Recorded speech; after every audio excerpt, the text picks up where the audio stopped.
negara tercinta, kestabilan dan kemakmuran.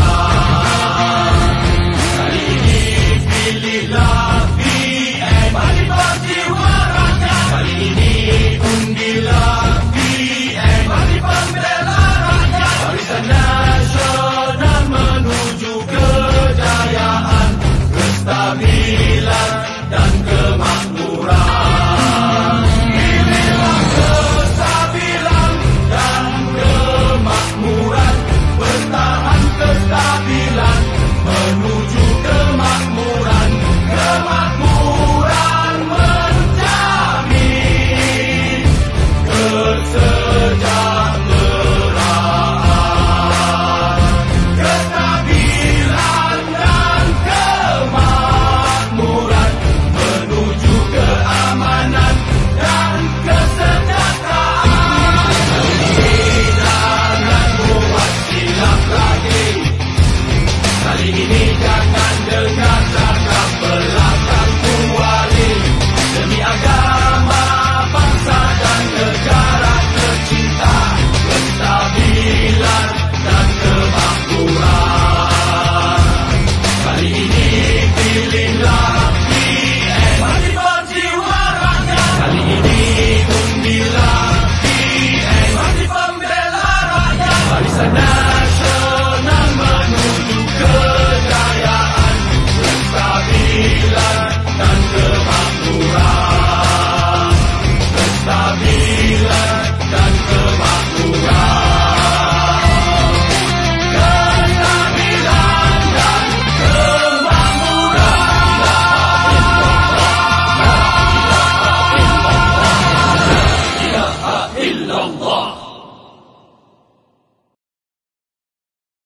Masanya sudah tiba, kumpul semua tenaga. Kita mesti marah hingga BN berjaya.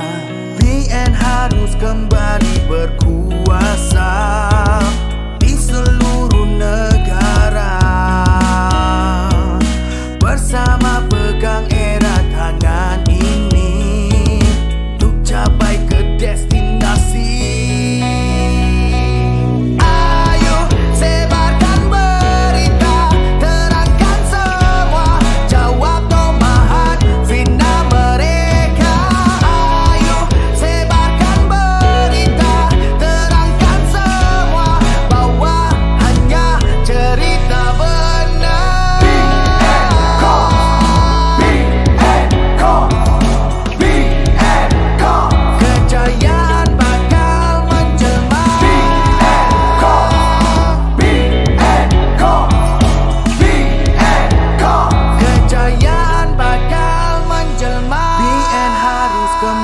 Berkuasa di seluruh negara. Bersama pegang erat tangan ini untuk capai ke destinasi. Ayo sebarkan berita, terangkan semua, jawab tomahan fitnah mereka. Ayo sebarkan berita, terangkan semua, bahwa hanya cerita benar.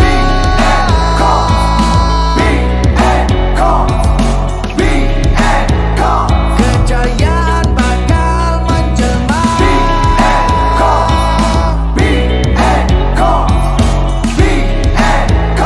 Kejayaan bakal menjelma.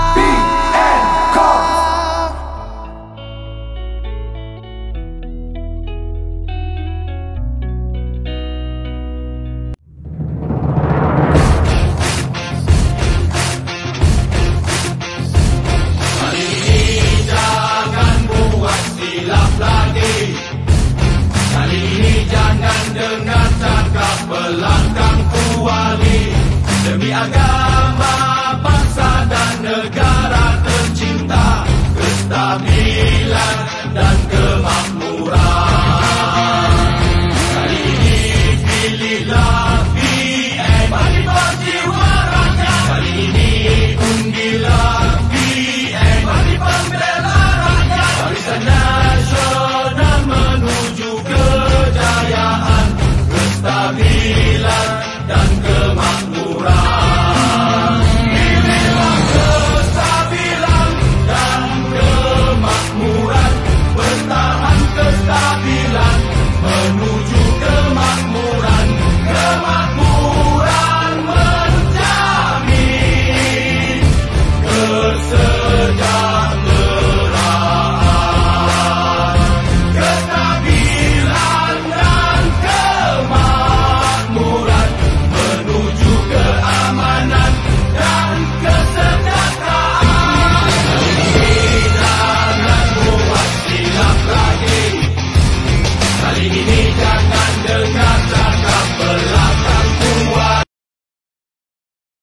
Masanya sudah tiba, kumpul semua tenaga.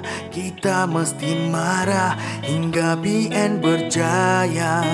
BN harus kembali berkuasa di seluruh negara.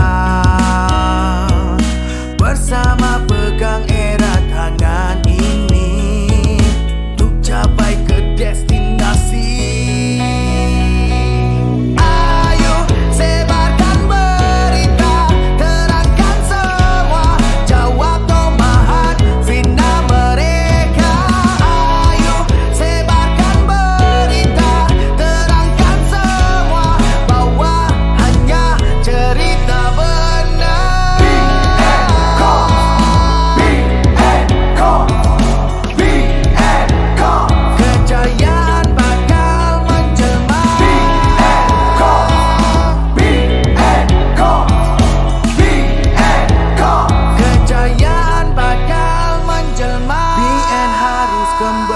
Berkuasa di seluruh negara. Bersama pegang erat tangan ini untuk capai ke destinasi. Ayo sebarkan berita, terangkan semua, jawab tomahat fitnah mereka. Ayo sebarkan berita, terangkan semua, bahwa hanya cerita benar.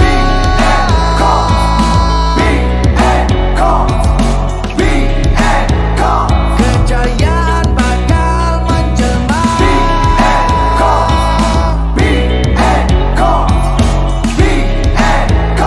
Kejayaan bakal menjelma. Assalamualaikum dan selamat sejahtera. Saya ucapkan kepada anda semua. Bersama saya, Muhammad Makbir Razak, selaku pengacara majlis anda dalam pentas Barisan Nasional pada hari ini. Masanya sudah tiba, kumpul semua tenaga. Kita mesti marah hingga BN berjaya. BN harus kembali berkuasa di seluruh negara.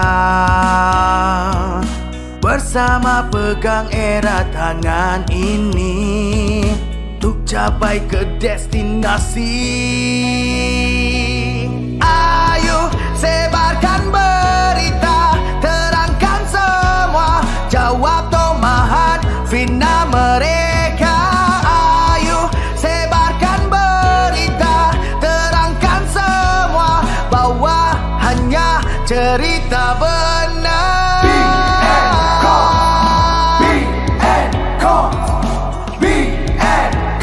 Kejayaan bakal menjelma.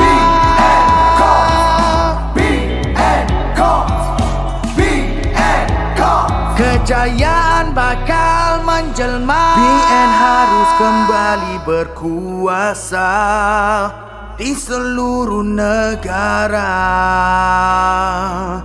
Bersama pegang erat tangan ini untuk capai ke destinasi. Ayo sebarkan berita, terangkan semua, jawab tomahat fitnah mereka. Ayo sebarkan berita, terangkan semua, bahwa hanya cerita benar.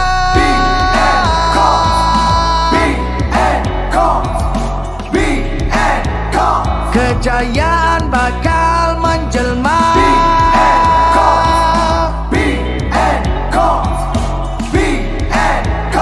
Kejayaan bakal menjelma. Pentas Barisan Nasional ini akan mengupas isu-isu semasa. Tanpa melengahkan masa lagi, mari saya memperkenalkan panel kita yang pertama, iaitu Dato' Dr. Muhammad Zaidi selaku Ketua UMNO Bahagian Bangi merangkap pengurusi BN Bahagian Bangi. Dipersilakan. Assalamualaikum warahmatullahi wabarakatuh.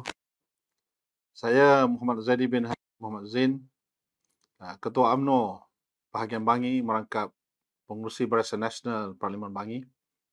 saya ingin memperkatakan sedikit berkenaan dengan manifesto Barisan Nasional pada PRU yang ke-15 ini, di mana manifesto ini adalah merupakan suatu perkara penting untuk rakyat mengetahui apakah yang ditawarkan oleh parti-parti yang bertanding pada PRU yang ke-15 ini. Dan apa yang saya ingin ulaskan adalah satu perkara yang cukup menarik, iaitulah berkenaan dengan hasrat Barisan Nasional sekiranya dipilih untuk menerajui kerajaan dan negara Malaysia yang tercipta ini ialah untuk memastikan kestabilan politik kerajaan dengan memerangi kelemahan tadbir urus serta meningkatkan kecekapan dan prestasi institusi awam serta tadbir urus negara. Iaitulah melalui suatu kaedah menghapuskan konflik kepentingan dengan melalui pelaksanaan pemisahan jawatan dan fungsi peguam negara dan pendakwa raya. Kerana dalam tempoh masa 22 bulan dan 17 bulan sehinggalah kepada Parlimen dibubarkan, kita dihebohkan dengan sistem pengadilan negara yang mana begitu menjadi kocak-kacir dan juga dilihat sebagai tempat untuk pihak-pihak tertentu membalas dendam atas permusuhan politik yang berlaku di antara mereka.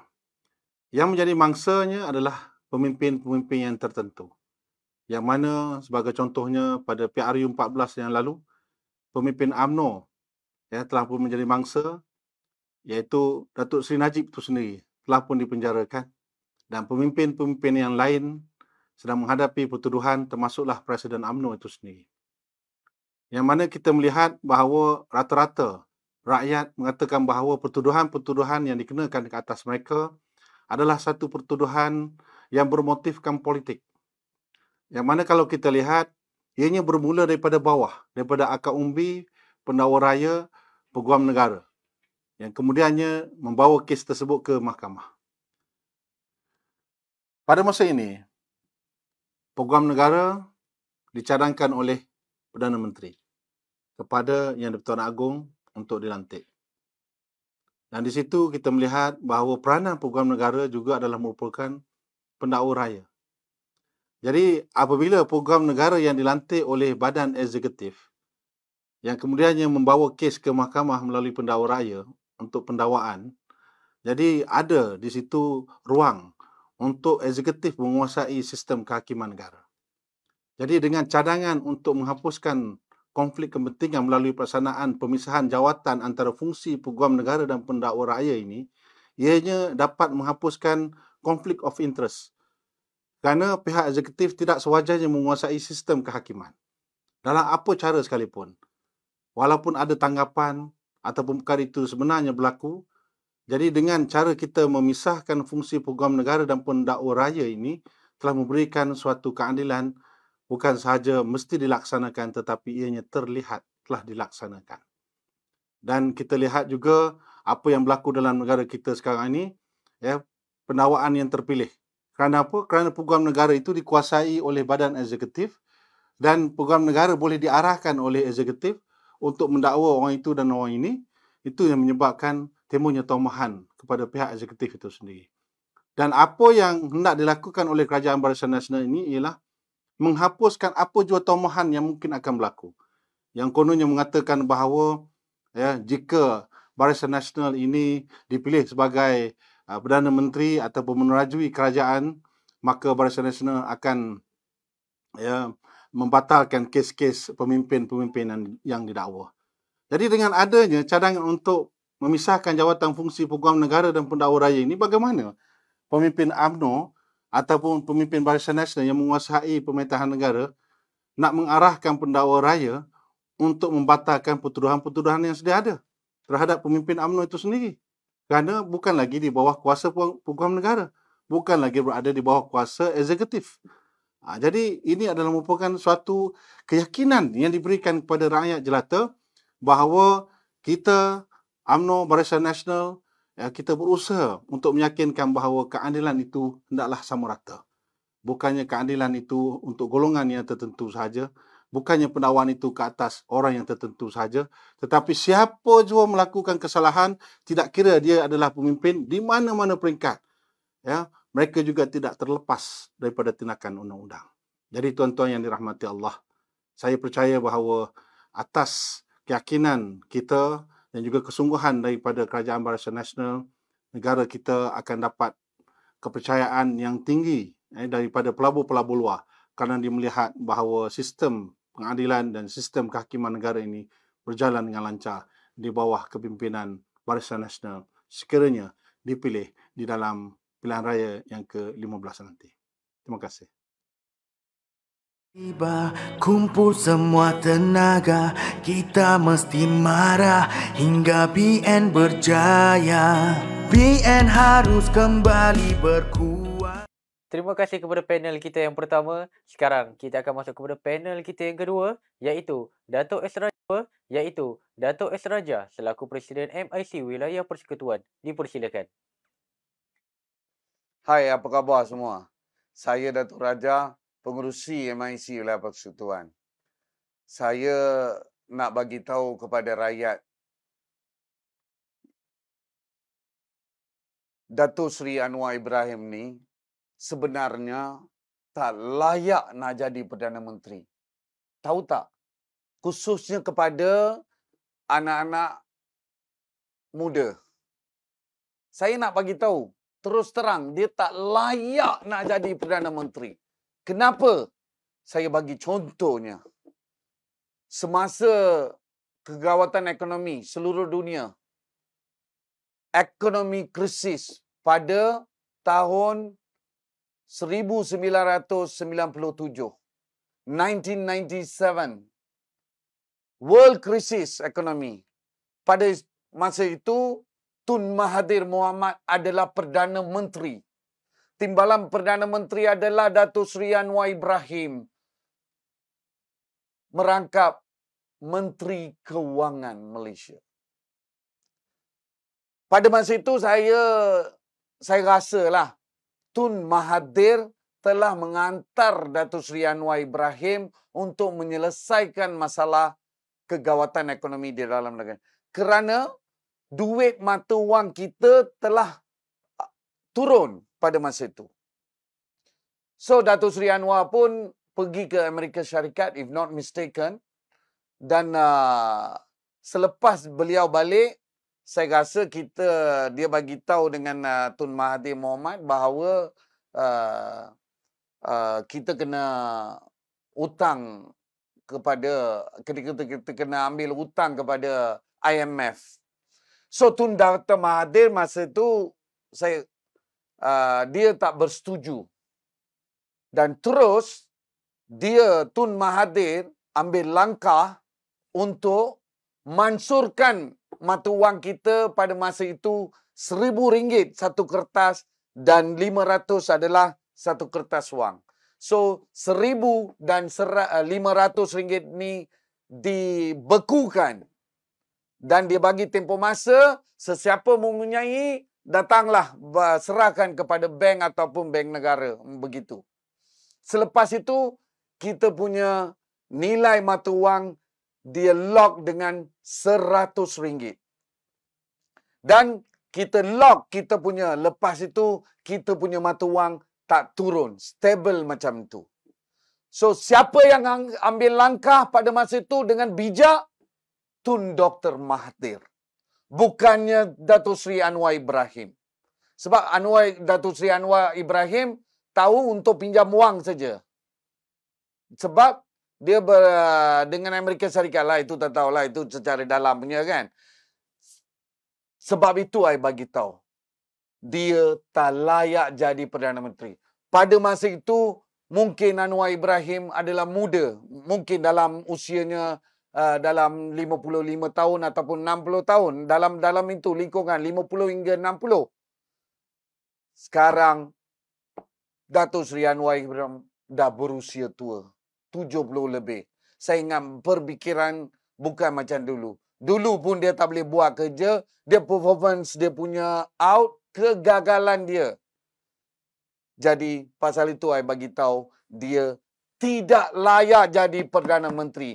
Jangan percaya dengan cakap-cakap dia. Dia ni gila kuasa. Dia nak kuasa Perdana Menteri. Ada tak di mana-mana dia sebut apa kita punya future plan? Tidak ada. Sebarang tidak ada. Dia tahu kritik pada masa ini, kritik orang-orang UMNO, kritik orang-orang Barisan Nasional, itu saja dia punya kerja. Dia konflik rakyat, dia punya kerja dan niat dia nak ambil kuasa. Pasal tu saya cakap, dia ni gila kuasa. Jangan berikan kepada dia. Undilah Barisan Nasional demi kestabilan dan kemakmuran. Sekian, terima kasih. Tiba kumpul semua tenaga, kita mesti marah hingga BN berjaya. BN harus kembali berkuat. Terima kasih kepada panel kita yang kedua. Sekarang kita akan masuk kepada panel kita yang ketiga, iaitu yang terakhir pada hari ini. Dijemput Saudara Iman Norizam selaku pengurusi UMNO Siswa Selangor. Dipersilakan. Assalamualaikum warahmatullahi wabarakatuh dan selamat sejahtera. Salam kestabilan dan kemakmuran. Saya Iman Norizam dan berdirinya saya di sini adalah untuk bersama-sama membawa kefahaman kepada diri saya yang harapnya kefahaman itu dapat disampaikan, digarapkan dan dipegang oleh anda yang sedang menonton. Pada hari ini kita telah disajikan dengan satu benda yang bak kata orang muda, padu. Padu, babe. Iaitu perancangan, amal dan usaha. Pada saya, nama itu sendiri dah sangat-sangat bermakna. Nama itu sendiri telah banyak unsur-unsur, aspek-aspek yang telah dimasukkan, yang telah difikirkan oleh mereka yang mementingkan tentang kebajikan rakyat, iaitu Barisan Nasional. Perancangan. Apabila kita berkata tentang perancangan, wa makaru wa makarullah, yang sentiasa digendangkan bahawa perancangan kita manusia merancang, Allah juga merancang. Dan sebaik-baik perancang itu adalah Allah SWT, pencipta yang Maha Esa. Perancangan, itu satu aspek tentang padu BN ni, iaitu Manifesto Barisan Nasional, perlu kita tekankan. Perancangan perlu ada. Kemudian ni amal. Setelah merancang, kita mengamalkan perancangan-perancangan yang telah kita teliti, yang telah kita keluarkan, yang telah kita identify dan kita ketahui. Selepas kita amal, kita usahakan. Atau kata lain dia, istiqamah. Kita sentiasa perlu ada perancangan untuk kita amalkan dan kita usahakan perkara-perkara ini supaya kita dapat mencapai objektif, iaitu kestabilan negara yang menghasilkan kemakmuran kepada rakyat. Itu baru dari segi nama saja. Sampai ke tahap itu pun, Barisan Nasional telah memikirkan dengan cukup mendalam, dengan cukup teliti dan memperhalusi setiap satu makna dalam nama itu. Apatah lagi kepada isi Barisan Nasional, Manifesto Barisan Nasional, iaitu padu BN. Saya tak nak cakap banyak, ada 10 teras, tapi satu-satunya yang saya nak tekankan pada hari ini, yang pada hemat saya sangat penting kepada golongan muda, terutamanya mahasiswa. Kita banyak dah dengar pada sebelum ini, Pakatan Harapan terutamanya memberikan janji PTPTN dihapuskan, mahasiswa akan terjaga, orang muda akan terjamin, pekerjaan akan berleluasa, gaji akan stabil. Itu semua janji-janji yang telah diberikan kepada rakyat Malaysia oleh Pakatan Harapan. Namun, pada kini, pada masa ini, Barisan Nasional mengeluarkan janji-janji yang tidak manis. Tidak akan memberikan kita pandangan bahawa terlampau susah untuk dicapai. Bukan langit, bukan bintang yang dijanjikan, tapi realiti keadaan semasa yang boleh dicapai. Apa yang ingin saya tekankan adalah aspek dalam padu BN, iaitu tentang asuhan, pendidikan dan pengajian tinggi. 3 aspek di mana daripada peringkat umur yang muda sehinggalah peringkat umur yang dewasa, sehinggalah kita keluar daripada peringkat pelajaran tinggi untuk bekerja. Jadi perkara pertama yang saya rasa perlu kita tekankan adalah aspek penting, orang kata description, untuk teras ini adalah memodernkan pendidikan awal, sekolah dan pengajian tinggi agar menyeronokkan, berkualiti, dipacu teknologi terkini serta selari dengan kehendak dan cabaran semasa. Pada saya sendiri, ini adalah satu perkara yang rakyat Malaysia sentiasa bercakap. Kita selalu buat comparison, buat perbezaan pandangan tentang negara luar. Kita cakap, oh negara sekian-sekian, diorang punya cara pendidikan adalah begini-begini. Negara sekian-sekian, cara pendidikan adalah begini-begini. Dan mereka, rakyat Malaysia terutamanya, sentiasa membuat comparison, membuat perbezaan, perbandingan tentang perkara itu sebegitu rupa. Sekarang, Barisan Nasional memberikan janji, menyajikan kepada anda apa yang sentiasa digembar-gemburkan, apa yang sentiasa rakyat berkata inginkan dengan cara yang realistik dan logikal dan boleh dicapai. Inilah dia. Dalam teras ini sendiri, Kerajaan Barisan Nasional telah menjanjikan untuk berusaha ke arah memperkasakan pendidikan awal dan menyediakan asuhan nasional percuma untuk semua kanak-kanak berumur 6 tahun ke bawah yang akan turut meringankan sebahagian besar kos sara hidup. Sebagaimana kita tahu, ibu bapa yang mempunyai anak kecil susah untuk diberikan jagaan ketika waktu bekerja. Ibu ayah di luar sana sudah tidak perlu memikirkan tentang kebajikan anak ketika ketiadaan mereka pada waktu bekerja. Itu sudah menyelesaikan banyak perkara. Maksudnya, pekerja-pekerja di syarikat, pekerja-pekerja kerajaan mampu untuk memberikan usaha ataupun hasil usaha, the output, hasil pekerjaan seseorang itu akan meningkat. Produktiviti seseorang itu akan meningkat kerana satu masalah yang besar telah diselesaikan, iaitu penjagaan anak mereka secara percuma. Itu baru yang pertama. Kita pergi pula kepada aspek yang seterusnya, di mana dalam padu BN ini telah mencatatkan, menulis bahawa ingin memperkenal kemahiran pintar abad ke-21 seperti bahasa pengatur caraan. Ini nama yang agak fancy untuk coding, pemikiran kreatif serta pembelajaran bahasa komunikasi asas seperti Mandarin, Tamil, Iban, Kadazan, Dusun dan bahasa-bahasa etnik lain di semua sekolah. Di sini sahaja kita dah dapat lihat 3 aspek. Yang pertama adalah aspek tentang, adalah aspek tentang skill ataupun apa perkara yang kita perlukan pada zaman ini. Mungkin dulu kita ada KHB, iaitu kemahiran hidup bersepadu. Kita belajar tentang penjagaan rumah, kita belajar tentang bagaimana nak menjahit. Ini adalah skill-skill yang memang mungkin diperlukan, tapi kita boleh tambahkan juga dengan coding ataupun orang kata Internet of Things yang memerlukan kita untuk menggunakan teknologi. Teknologi yang kita boleh code, kita boleh buat aplikasi dan sebagainya. Ini adalah satu perkara yang masa depan sangat-sangat memerlukan. Dan seelok-eloknya kita semua sebagai rakyat Malaysia, sebagai rakyat knowledgeable people, knowledgeable workers, knowledgeable students and knowledgeable people around the world, setiap segmen masyarakat perlukan ilmu ini kerana ia sangat berkait rapat dengan kemajuan pada masa akan datang. Aspek yang kedua saya lihat adalah tentang penguasaan bahasa, komunikasi itu yang perlu untuk kita capai pelbagai perkara. Kefahaman di setiap peringkat memerlukan bahasa. Dan memerlukan bahasa itu adalah memerlukan kefahaman bahasa. Apabila kita memahami lebih banyak bahasa, lebih banyak orang, lebih banyak aspek yang dapat kita terangkan dan dapat kita capai untuk kefahaman kepada rakyat secara sejagat.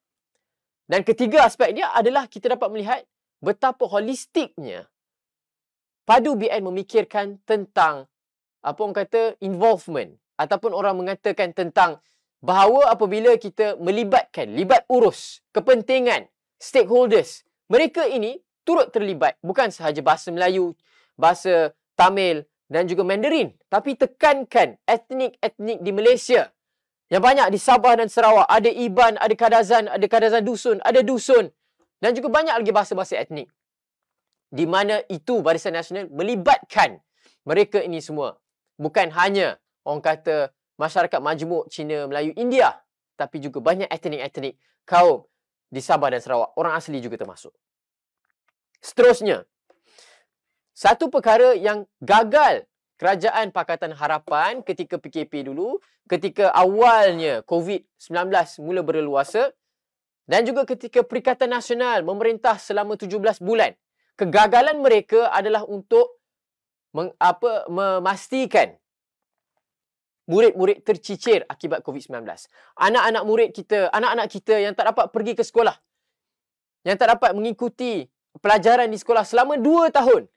Kerajaan Perikatan Nasional, Kerajaan Pakatan Harapan gagal untuk mengeluarkan perancangan-perancangan, mengeluarkan satu guideline, satu projection untuk memastikan anak murid yang keciciran daripada pendidikan ini turut terjaga. Jadi Barisan Nasional dengan padu BN mengedepankan untuk melaksanakan program intervensi khas pendidikan kepada murid tercicir akibat COVID-19.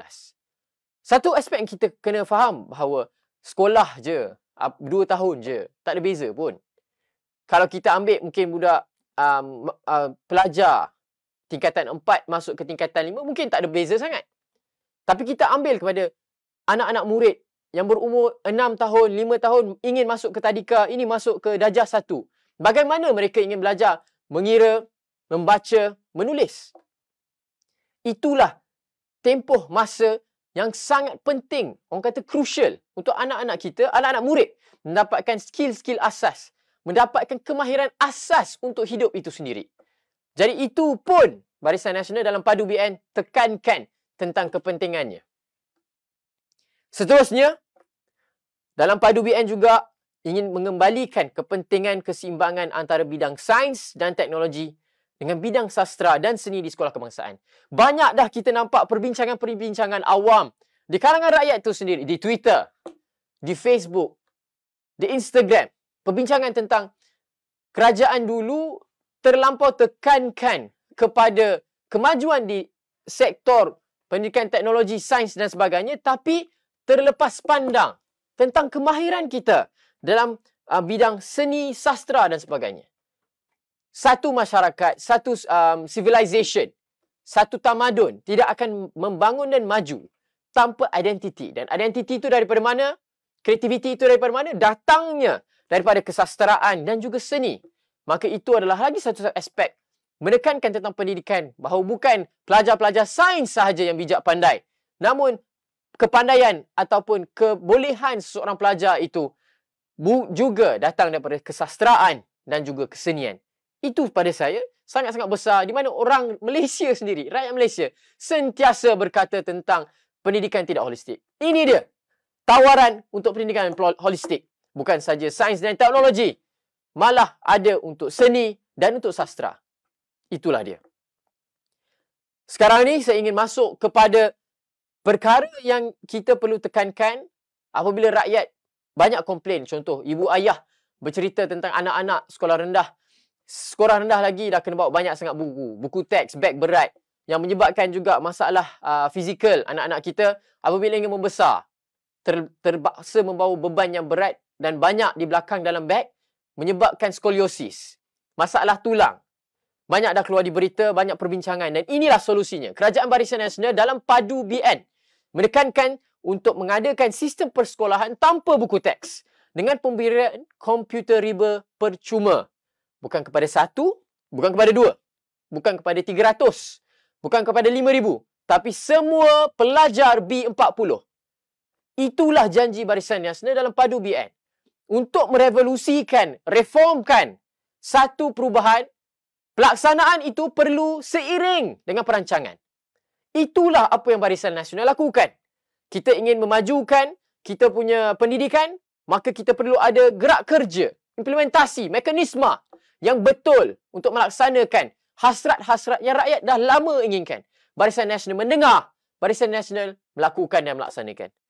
Untuk tiada buku teks, maka kita kena digitalize. Untuk digitalize, kita kena berikan peranti, iaitu komputer riba. Dan itulah yang dijanjikan oleh Barisan Nasional dalam padu BN.